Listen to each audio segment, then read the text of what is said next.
Lord Filkin, you're chairing the new Lords Committee on Public Services and Demographic Change. Why has the committee been appointed?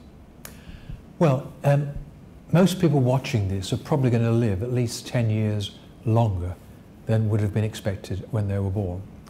And those people, if their parents are still alive, their parents are probably going to live maybe 10 or 15 years longer.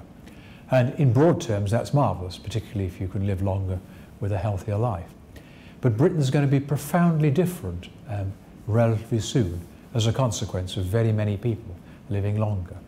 And that poses really big questions for individuals, for families, for communities, and for government itself.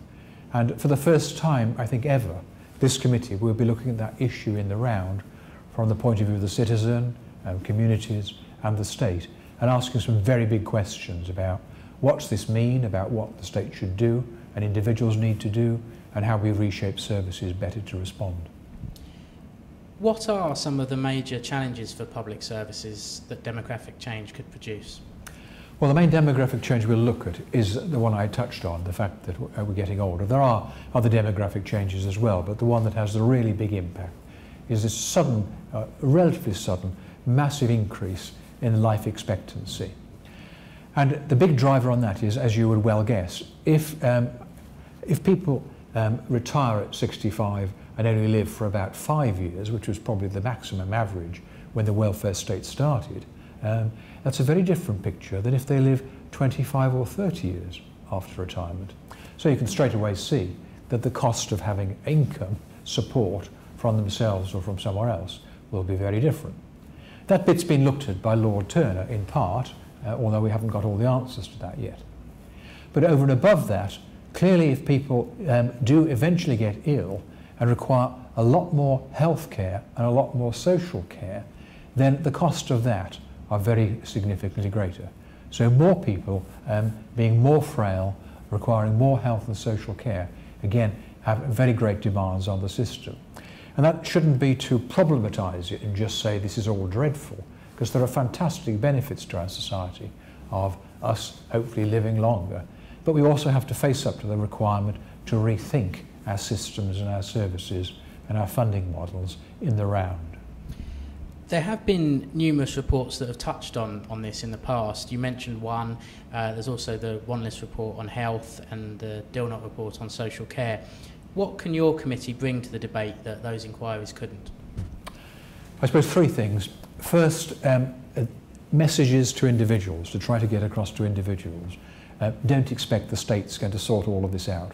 As individuals, we're all going to have to think about how we change our attitudes to retirement and work, and how we try to get ourselves prepared and fit for happier, active, longer lives.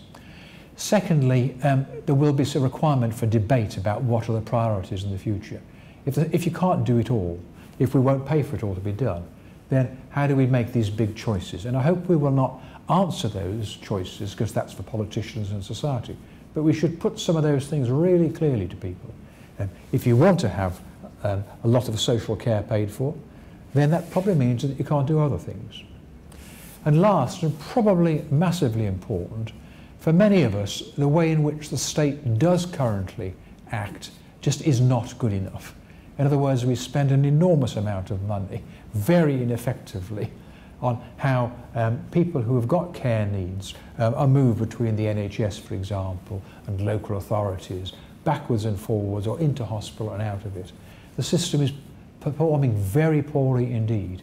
And so I suspect we will identify a number of cases where the existing services matter a lot, we spend a fortune on them, and they are seriously dysfunctional. In other words, a wake-up call to me as an individual, to us all as individuals, and a very big wake-up call to government itself as well. And these are issues that have to be addressed now, not left off for 10 or 15 years to hope they go away. The committee have published a call for evidence. Who are you hoping to hear from for the inquiry?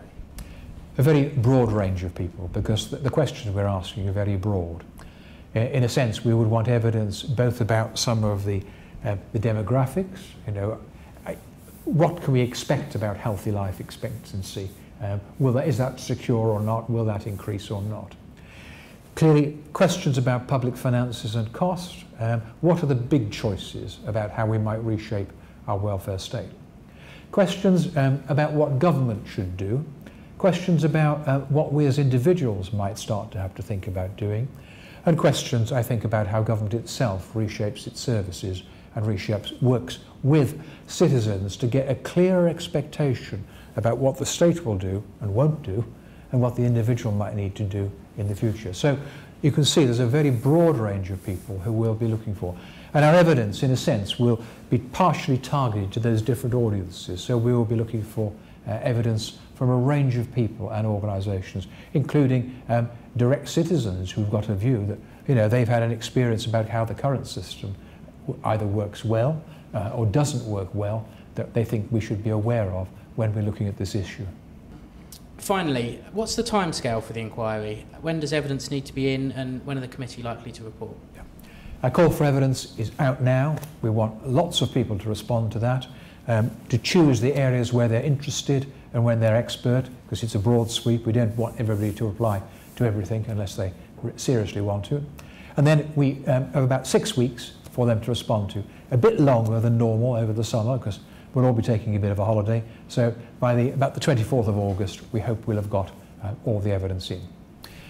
We will then be asking various people from October onwards to come and have oral hearings with us, and then we hope to report to the House in March next year.